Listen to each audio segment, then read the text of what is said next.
All right, guys, welcome back here to the channel. We're going to talk about Shiba Inu, but in the bigger context of what's going on with the overall market. A lot of people freaking out today. A lot of people going crazy. What's going on with the markets? What's going on with SHIB? Why is SHIB down 9% right now?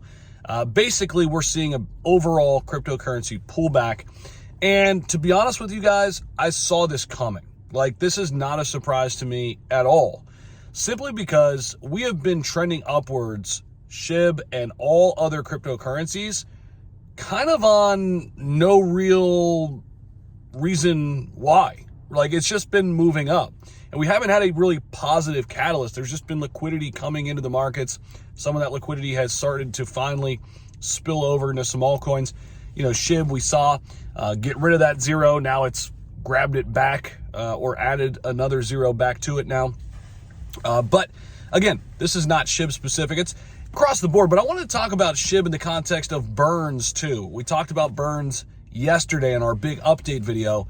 I wanted to kind of get at more regarding what's going on with Shiba Inu, because right now we're seeing a little piece of what's potentially to come in the future. And this has to do with daily transactions. The number of daily transactions continues to be unbelievably high here in the month of December, and we're starting to see just how much SHIB could be burned in the current environment if we keep this daily transaction number up. And I know there's a bunch of bone that has been accumulated that is eventually going to be sent over to SHIB and be burned, but I will tell you this from what I'm hearing.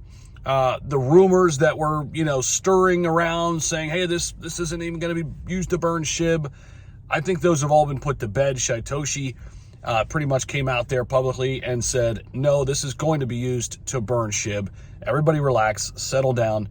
Who knows? Maybe it's not because they don't want to, they want to burn it all at once in one big, push. Maybe they want to space them out. As we also know, in January, all of this is going to be automated burns, right?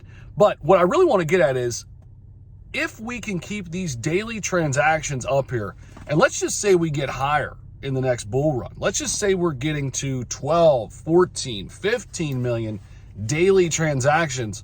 We could be burning a lot of Shiba Inu. And I mean a ton of Shiba Inu. And I think it really does come back to us as users here, right? Like, we've got to eat our own dog food. We have to be able to transact on Shiba Inu and use it as well as SHIB community members, right? And I think it goes for everybody. Like, yes, I've used Shiba Inu, but have I used it every single day? No. And like, we could all do that, right? Is basically what I'm saying. We can make a more concerted effort to actually utilize Shiba Inu as community members, right? Imagine what would happen if our 1.3 million holders, the mass majority of them, transacted every single day on Shiba Inu, at least a few times here or there, right? That could be huge.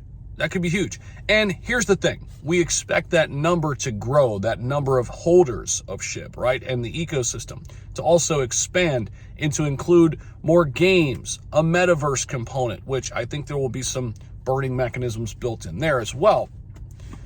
But it's things we can do right now in the short term in order to help our community.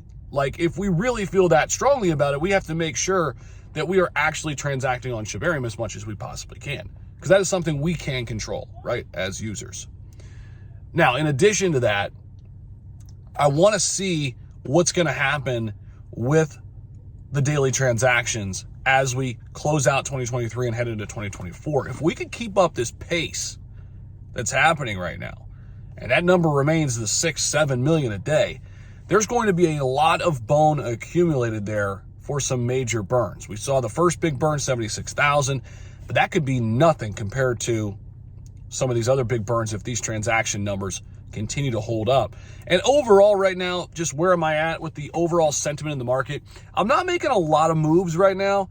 I am kind of being extremely patient at the moment, simply because I want to see where this falling knife drops, right? This cryptocurrency pullback that we're witnessing, I don't think it's over just yet. I do think we're going to see some dips continue here, simply because I thought we got way too hot, way too fast, right? And if we look at the fear and greed index, we've been hovering in that greed index for a while. So I was expecting some type of pullback, and we haven't had a ton of new retail money come into crypto.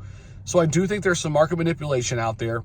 I do think, at least as far as I'm concerned, I'm okay being a little bit patient here, being on the sidelines. I mentioned in a tweet earlier today, I did go ahead and sell some Bitcoin at 44,000 simply to lock in profits here in 2023. I expect that money to go right back into Bitcoin, but I want to see where this falling knife stops. Already we're down to 40,000 and some change. We'll see what happens.